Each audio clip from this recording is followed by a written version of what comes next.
आइए इस सेशन में हम विंडोज 10 के इंटरफेस के बारे में जानकारी लेते हैं।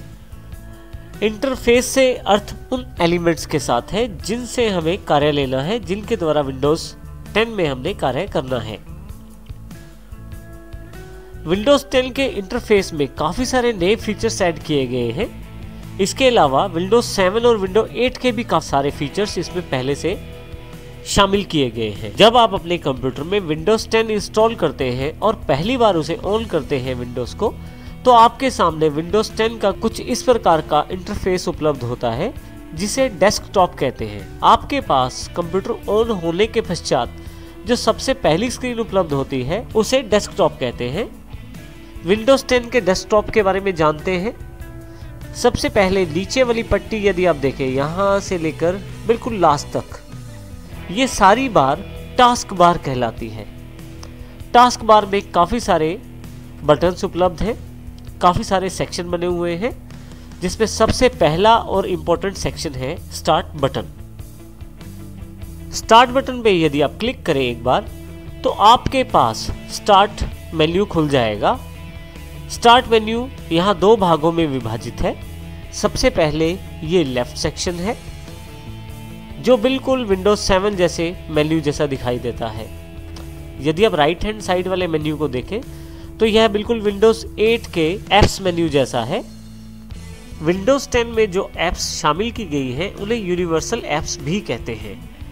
यहाँ यदि आप देखें तो काफ़ी सारी एप्स टाइल्स के रूप में हैं, जैसे कि यहाँ एक्सबॉक्स जैसा एक ऐप है जो टाइल्स मेन्यू के रूप में है। परंतु सबसे अच्छी बात यह है कि बिना ऐप को खोले ही आप उसकी जानकारी ले सकते हैं कि उसके भीतर क्या है और वो किस प्रकार की जानकारी आपको देना चाहता है। जैसे यहाँ पे एक्सबॉक्स एक गेम को रिप्रेजेंट करती है ऐप, वहीं पे यहाँ पे ये वाली ऐप न्यूज़ को रिप्रेजेंट करती है। तो इस प्रकार आप अलग अलग ऐप्स को खोले बिना ही देख सकते हैं वो कौन सी जानकारी आपको देना चाहती है। जो ऐप्स इस प्रकार से स्लाइड शो चलाकर आपको जानकारी देती हैं उन्हें लाइव टाइल्स भी कहते हैं। आप इन लाइव टाइल्स का साइज भी चेंज कर सकते हैं, इनको रीअरेंज भी कर सकते हैं। इस तरह के बहुत सारे फीचर्स इन लाइव टाइल्स के साथ अटैच हैं। इस प्रकार से यदि हम स्टार्ट मेन्यू को देखें तो स्टार्ट मेन्यू में लेफ्ट साइड पे बिल्कुल 7 जैसा इंटरफेस दिया गया है और राइट हैंड साइड पे विंडोज 8 जैसे फीचर्स इंक्लूड किए गए हैं। माइक्रोसॉफ्ट विंडो 10 में यदि आप किसी ऐप को खोलना चाहते हैं तो आप स्टार्ट बटन पर क्लिक करें और यहाँ पे आप अपनी ऐप को ऑल ऐप्स में से जाकर चुन सकते हैं। यहाँ पे आपको वो सभी ऐप्स मिल जाएंगी जो आपके विंडोज 10 के ऑपरेटिंग सिस्टम में इंस्टॉल्ड है, जो आपके कंप्यूटर में इंस्टॉल्ड है, वो सभी ऐप्स आपको यहाँ मिल जाएंगी। यहाँ एक नया फीचर यदि आप देखें तो अल्फ़ाबेटिकली सॉर्ट किया गया है ऐप्स को। जैसे ए वाली ऐप्स पहले दिखाई गई हैं, फिर सी से जो नाम है ऐप्स के उनकी जानकारी दी गई है। इस प्रकार अल्फ़ाबेटिकली सॉर्ट किया गया है ऐप्स को। यदि आप वापस जाना चाहते हैं तो बैक बटन पर क्लिक करें, यहाँ से आप फिर से वापस आ जाएंगे। इसी प्रकार से यदि आप यहाँ ऊपर की तरफ ध्यान दें, जिस यूज़र नेम से मैंने लॉगिन किया है उस यूज़र का नाम यहाँ पे दिखाया जा रहा है। जैसे यहाँ पे बेस्टो के नाम से यूज़र है जिसके नाम से मैंने लॉगिन किया है। इसी तरह से आप किसी भी ऐप को खोलने के लिए टाइल्स मेन्यू का भी प्रयोग कर सकते हैं। यहाँ पे काफ़ी सारे ऐप्स पहले से शामिल किए गए हैं। आप चाहें तो किसी भी ऐप को यहाँ पे पिन भी कर सकते हैं। उसके लिए आप अपनी मनपसंद ऐप पे जाएं, राइट क्लिक करें और पिन टू स्टार्ट करें। पिन टू स्टार्ट करते ही वो ऐप आपके पास टाइल्स मेन्यू में जुड़ जाएगी। यहाँ पे आप किसी भी ऐप को सिर्फ क्लिक करने भर से खोल सकते हैं। जैसे मैं यहाँ मेल पे क्लिक करता हूँ तो मेल ऐप मेरे पास खुल जाएगी। क्योंकि मैंने ईमेल को अभी सेटअप नहीं किया है यहाँ पे, इसलिए अभी ईमेल मेरे पास नहीं खुला है। परंतु यदि मैं इसको सेटअप करने के पश्चात खोलूँगा तो मेरी सारी मेल्स यहाँ पे दिखाई देंगी। ऐप को बंद करने के लिए आप क्लोज बटन का प्रयोग कर सकते हैं। स्टार्ट मेन्यू को खोलने के लिए आप कीबोर्ड के विंडोज बटन का प्रयोग भी कर सकते हैं। मुख्यतः ये बटन कीबोर्ड के लेफ्ट साइड नीचे की तरफ कंट्रोल और अल्टर की के बीच में उपलब्ध होता है। यह कीबोर्ड के राइट हैंड साइड पे भी उपलब्ध होता है अल्टर के पश्चात। यदि आप उस बटन को एक बार प्रेस करें तो स्टार्ट मेन्यू आपके पास खुल जाएगा और यदि आप दोबारा विंडोज बटन को प्रेस करेंगे तो स्टार्ट मेन्यू क्लोज हो जाएगा। इस प्रकार आप कीबोर्ड का प्रयोग करके भी स्टार्ट मेन्यू को ओपन और क्लोज कर सकते हैं। डेस्कटॉप का दूसरा और इम्पोर्टेंट एलिमेंट टास्क बार पे ही है। स्टार्ट बटन के पश्चात एक सर्च टेक्स्ट बॉक्स यहाँ दिया गया है जो कोर्टाना का टेक्स्ट बॉक्स है। कोर्टाना एक नया फीचर है माइक्रोसॉफ्ट की तरफ से दिया गया। यह आपके लिए एक डिजिटल पर्सनल असिस्टेंट के रूप में कार्य करता है। जब आप इस पे क्लिक करते हैं सर्च बॉक्स पे तो आपके पास कोर्टाना अवेलेबल हो जाता है। कोर्टाना एक ऐसा सॉफ्टवेयर है जो आपसे बातचीत भी कर सकता है। आपके कंप्यूटर में, चाहे आप कंप्यूटर में जानकारी खोजना चाहें या इंटरनेट पे, वो भी आपके लिए खोज सकता है। आपको समय समय कैलेंडर के अनुसार रिमाइंडर भी दे सकता है और भी बहुत सारी जानकारियां आपको कोर्टाना यहीं पे अवेलेबल करवा सकता है बिना इंटरनेट ब्राउज़र खोले हुए। कोर्टाना की जानकारी हम आने वाले चैप्टर्स में भी लेंगे। कोर्टाना के सर्च टेक्स्ट बॉक्स के बिल्कुल साथ आपके पास टास्क व्यू रूप में एक बटन उपलब्ध है। टास्क व्यू एक नया फीचर है जो विंडोज 10 में ऐड किया गया है।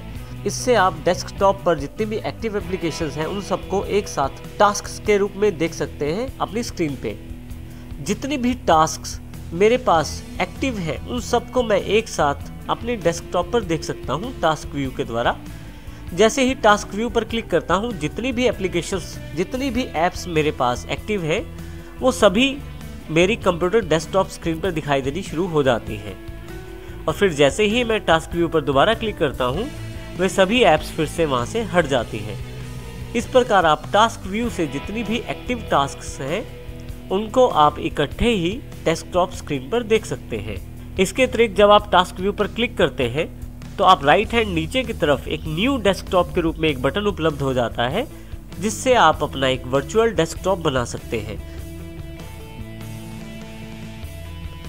यदि आप न्यू डेस्कटॉप पर क्लिक करें तो एक वर्चुअल डेस्कटॉप आपके पास और अवेलेबल हो जाता है डेस्कटॉप 2 के रूप में। जब आप माउस को डेस्कटॉप 1 पर लेके जाते हैं तो आपके सामने डेस्कटॉप 1 पर जितनी भी ऐप्स उस समय हैं वो सारी स्क्रीन पे दिखाई देंगी टास्क व्यू के रूप में। जब आप डेस्कटॉप 2 पर माउस लेके जाएंगे तो डेस्कटॉप 2 पर जितनी भी एप्लीकेशंस उस वक्त रन हो रही हैं वो सारी टास्क व्यू में दिखाई देंगी डेस्कटॉप पर। इस प्रकार आप एक से अधिक डेस्कटॉप के साथ काम कर सकते हैं एक ही समय में। इस प्रकार आप वर्चुअल डेस्कटॉप भी क्रिएट कर सकते हैं। वर्चुअल डेस्कटॉप्स के बारे में हम आने वाले सेशन में और जानकारी लेंगे। टास्क बार में अगला जो आइकॉन है वो है माइक्रोसॉफ्ट एज का। माइक्रोसॉफ्ट एज एक नया ब्राउज़र है जो कि माइक्रोसॉफ्ट ने विंडोज़ 10 के साथ लॉन्च किया है, जो नई खूबियों के साथ अवेलेबल है। विंडोज़ 10 को इंस्टॉल करने के पश्चात जब आप पहली बार डेस्कटॉप खोलते हैं तो यह आइकॉन ऑलरेडी आपकी टास्क बार पे पिन्ड रहता है। यदि आप इसको क्लिक करें तो यहाँ पे आप इस ब्राउज़र को खोल सकते हैं। माइक्रोसॉफ्ट ने अपना नया ब्राउज़र माइक्रोसॉफ्ट एज काफ़ी सारी नई खूबियों के साथ लॉन्च किया है जिसमें ब्राउजिंग एक्सपीरियंस अलग ही है। यदि आप इसको प्रयोग करते हैं तो इसमें बहुत ही फास्ट ब्राउजिंग मिलती है। इसके साथ साथ इसमें बहुत सारी खूबियां भी हैं, जैसे कि इसमें एक खूबी है नोट्स की। तो आने वाले चैप्टर्स में हम इसकी जानकारी भी लेंगे। टास्क बार में अगला आइकॉन फाइल एक्सप्लोरर के रूप में है। यदि आप फाइल एक्सप्लोरर पर क्लिक करें तो आप अपने कंप्यूटर की अलग अलग लोकेशन को यहाँ से एक्सेस कर सकते हैं।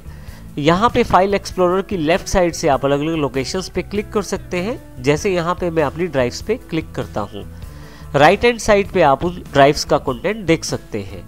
हम आने वाले चैप्टर्स में फाइल एक्सप्लोरर को अच्छी तरह से जानेंगे। यहाँ से मैं क्लोज कर देता हूँ फाइल एक्सप्लोरर को।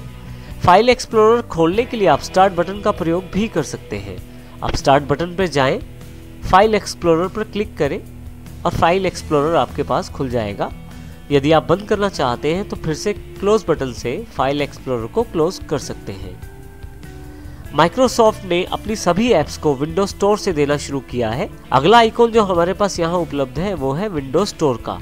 माइक्रोसॉफ्ट ने अपने सभी ऐप्स को विंडोज स्टोर के जरिए देना शुरू किया है। आप विंडोज स्टोर पर जाकर अपनी मनपसंद ऐप्स को परचेज कर सकते हैं। काफ़ी सारी ऐप्स वहाँ पे फ्री भी अवेलेबल हैं और काफ़ी सारी वहाँ पे पेड ऐप्स भी हैं। आप अपनी सुविधा अनुसार उन ऐप्स को परचेज करके प्रयोग कर सकते हैं। विंडोज स्टोर की भी जानकारी हम लेंगे आने वाले चैप्टर्स में। टास्क बार के बिल्कुल राइट हैंड साइड पे नोटिफिकेशन एरिया दिया गया है जहां से आपको समय समय पर विंडोज की नोटिफिकेशन की जानकारी मिलती है। इसके अलावा यहाँ पे बहुत ही इंपॉर्टेंट जानकारियाँ भी पहले से दी गई हैं। जैसे यदि आप लैपटॉप प्रयोग करते हैं तो यहाँ पे नोटिफिकेशन एरिया में लैपटॉप बैटरी का एक आइकॉन दिया गया है जो आपके बैटरी की चार्जिंग की जानकारी देता है। इसके अलावा पावर और स्लीप की सेटिंग्स भी यहाँ से खोल सकते हैं। यदि आप क्लिक करें तो सेटिंग्स में आपके पास पावर्स और स्लीप की सेटिंग्स खुल जाएंगी। यहाँ से मैं अभी इसे क्लोज कर देता हूँ। इसके अतिरिक्त आप यहाँ से ब्राइटनेस की सेटिंग भी कर सकते हैं। देखिए यहाँ क्लिक करते ही ब्राइटनेस बढ़ती चली जाएगी और फिर दोबारा क्लिक करने पर ब्राइटनेस कम हो जाएगी। इसी तरह से बैटरी सेवर को ऑन ऑफ कर सकते हैं यदि आपकी बैटरी कम है तो। अगला आइकॉन यहाँ पे वाईफाई की जानकारी देने वाला है। यहाँ पे यदि आप क्लिक करें तो आपके पास जितने भी वाईफाई कनेक्शंस अवेलेबल हैं उनकी जानकारी एक लिस्ट के रूप में आ जाएगी। जिस वाईफाई कनेक्शन से आप कनेक्ट करना चाहते हैं यदि आप उसको क्लिक कर दें तो आपके पास कनेक्ट का ऑप्शन आ जाएगा। आप यहाँ से उससे कनेक्ट कर सकते हैं। इसी तरह अगला जो आइकॉन है वो स्पीकर का है। आप यदि यहाँ पे क्लिक करें तो आप यहाँ से साउंड की सेटिंग कर सकते हैं। आप वॉल्यूम को कम ज़्यादा कर सकते हैं यहाँ से। सबसे आखिरी बटन जो है वो है एक्शन सेंटर्स का। बिल्कुल एक नए रूप में एक्शन सेंटर यहाँ उपलब्ध है काफ़ी सारे फीचर्स के साथ। जब आप यहाँ एक्शन सेंटर बटन पर क्लिक करेंगे तो एक्शन सेंटर आपके पास ओपन हो जाएगा। एक्शन सेंटर में आपके पास काफ़ी सारी नोटिफिकेशन यहाँ ऊपर की तरफ दी जा रही है। यदि आप यहाँ देखें तो 2 नोटिफिकेशन मेरे पास यहाँ अवेलेबल है। इसी के अलावा यहाँ पे काफ़ी सारी इंपॉर्टेंट सेटिंग्स के बटन पहले से यहाँ दिए गए हैं। जैसे कि यदि आप विंडोज़ को टैबलेट मोड में चलाना चाहते हैं तो टैबलेट मोड ऑन कर सकते हैं। इसके अलावा अलग अलग कनेक्शन से कनेक्ट कर सकते हैं। आप ऑल सेटिंग्स पर क्लिक करके सभी सेटिंग्स को भी खोल सकते हैं। इसके अलावा भी काफ़ी सारे ऑप्शन यहाँ पे दिए गए हैं। इसके अतिरिक्त यहाँ पे कोलैप्स करने के लिए मेन्यू को एक बटन दिया गया है। यदि आप क्लिक करें तो केवल 4 इंपॉर्टेंट सेटिंग्स यहाँ पे दिखाई देंगी, जैसे टैबलेट मोड है, कनेक्ट, नोट और ऑल सेटिंग्स के रूप में। एक्सपेंड पे क्लिक करके दोबारा से सभी सेटिंग्स में यहाँ देख सकता हूँ। एक्शन सेंटर की खास बात यह है कि इसमें समय समय पर जितनी भी नोटिफिकेशन विंडोज़ की तरफ से रहती हैं वो सभी यहाँ आपके पास दिखाई देनी शुरू हो जाती हैं। ये बिल्कुल एक नए रूप में एक्शन सेंटर को पेश किया गया है। इसके अलावा सबसे पहले एक छोटा सा एरो का बटन है। यहाँ पे प्रेस करके आपके सभी हिडन आइकॉन्स की जानकारी भी आप ले सकते हैं जो इस वक्त सिस्टम ट्रे में अवेलेबल नहीं है। जैसे कि मेरे पास यहाँ पे इंटेल के HD ग्राफिक्स के ड्राइवर की जानकारी है, वन ड्राइव की जानकारी है जिसमें मैंने अभी साइन इन नहीं किया हुआ, और इसी तरह से ई-लैन पॉइंटिंग डिवाइस की जानकारी भी यहाँ अवेलेबल है। यहाँ इसको दोबारा बंद करने के लिए आप फिर से हाइड कर सकते हैं। सबसे लास्ट में आपके पास कैलेंडर और डेट की जानकारी है। यदि मैं यहाँ क्लिक करूँ तो विंडोज़ ने एक नए रूप में कैलेंडर और टाइम को शो किया है। यहाँ आप डेट और टाइम की सेटिंग्स देख सकते हैं और चेंज भी कर सकते हैं। यहाँ यदि आप ध्यान दें तो ऊपर की तरफ डेट की जानकारी दी गई, यदि यहाँ ऊपर की तरफ ध्यान दें तो टाइम की जानकारी दी गई है, नीचे की तरफ आपको मंथ की जानकारी दी गई है और फिर से नीचे की तरफ दिनों की जानकारी भी यहाँ दी गई है। पूरे महीने का एक कैलेंडर आपके सामने यहाँ शो किया गया है जो कि दिसंबर महीने का है यहाँ पे। इसके अतिरिक्त आप डेट टाइम सेटिंग्स पे क्लिक करके एडवांस सेटिंग्स भी खोल सकते हैं डेट और टाइम से रिलेटेड, लेकिन अभी मैं इसको यहाँ क्लोज कर देता हूँ। बिल्कुल लास्ट में एक बटन दिया गया है जो शो डेस्कटॉप के नाम से है। यदि मैं यहाँ क्लिक करूँ तो डेस्कटॉप पर जितनी भी एप्लीकेशंस हैं मेरे सामने दिखाई देंगी। यदि मैं इन सब एप्लीकेशंस को यहाँ से मिनिमाइज करके पीछे की तरफ देखना चाहता हूँ तो फिर से शो डेस्कटॉप पे क्लिक करूँगा तो डेस्कटॉप की पूरी स्क्रीन मेरे सामने वापस आ जाएगी, और फिर से यदि दोबारा क्लिक करूँगा तो फिर से वो सभी ओपन एप्लीकेशंस भी मेरे सामने आ जाएंगे। इस प्रकार मैं यहाँ से डायरेक्ट डेस्कटॉप देख सकता हूँ। यदि डेस्कटॉप में ऊपर वाले भाग में देखें तो यहाँ पे आपके पास एक बैकग्राउंड में एक पिक्चर दी गई है विंडोज 10 की। आप राइट क्लिक करके काफ़ी सारी सेटिंग्स यहाँ खोल सकते हैं जिसमें व्यू है, सॉर्ट है, रिफ्रेश है, ग्राफिक प्रॉपर्टीज इत्यादि काफ़ी सारे ऑप्शन हैं, और डिस्प्ले सेटिंग्स भी यहाँ से आप ओपन कर सकते हैं। यदि मैं यहाँ क्लिक करूँ तो मेरे पास डिस्प्ले सेटिंग्स खुल जाती हैं, परंतु अभी मैं यहाँ से इसे क्लोज कर देता हूँ। यहाँ पे आपके पास रिसाइकिल बिन भी दिया गया है। यदि आप कंप्यूटर की किसी भी फाइल को डिलीट करते हैं तो वो रिसाइकिल बिन में चली जाती है। यदि मैं रिसाइकिल बिन को डबल क्लिक करके ओपन करूँ तो जितनी भी मेरे पास डिलीट की गई फाइल्स हैं वो सारी की सारी मुझे यहाँ दिखाई देंगी। रिसाइकिल बिन को क्लोज करने के लिए आप यहाँ से क्लोज कर सकते हैं। जब भी आप अपनी विंडो को पहली बार खोलते हैं तो आपके पास कुछ इसी तरह की स्क्रीन दिखाई देती है जिसमें किसी तरह का आइकॉन शामिल नहीं रहता। परंतु यदि आप चाहें तो आइकॉन यहाँ पे बना सकते हैं। इसके लिए आप स्टार्ट पर जाएं, जिस ऐप का आप आइकॉन बनाना चाहते हैं उसको ड्रैग करते हुए बाहर ले आएं, आपके पास आइकॉन तैयार हो जाएगा। जैसे मैं वर्ड का आइकॉन बाहर चाहता हूं तो ड्रैग करते हुए बाहर ले जाता हूं। इस प्रकार मैं किसी भी आइकॉन को यहाँ पे बना सकता हूं। हर एक आइकॉन किसी खास एप्लीकेशन का शॉर्टकट होता है। आप यहाँ से बिल्कुल एक तीर जैसा निशान दिया गया है कोने पे, ये जानकारी देता है कि ये किसी सॉफ्टवेयर का या किसी एप्लीकेशन का शॉर्टकट है। और ये जो आइकॉन आपके सामने है ये माइक्रोसॉफ्ट वर्ड का शॉर्टकट है। तो इस प्रकार आप अपने डेस्कटॉप पर अपनी सुविधा अनुसार शॉर्टकट्स बना सकते हैं। विंडोज 10 में जब आप ऐप्स को इंस्टॉल करेंगे तो आपके पास कुछ आइकॉन्स यहाँ पे स्वयं ही विंडोज़ के द्वारा दिखाए जाएंगे। विंडोज 10 में जब भी आप कोई नई ऐप इंस्टॉल करेंगे तो उसका आइकॉन स्वयं ही यहाँ पे दिखाई देना शुरू हो जाएगा। तो इस सेशन में हमने देखा कि हमारे डेस्कटॉप के कौन कौन से पार्ट हैं और किस किस पार्ट का मुख्य तौर पे क्या क्या काम है। आने वाले सभी चैप्टर्स में हम इन सभी एलिमेंट्स को और डिस्क्रिप्शन में पढ़ेंगे ताकि विंडोज 10 को हम और अच्छी तरह से ऑपरेट कर पाएँ।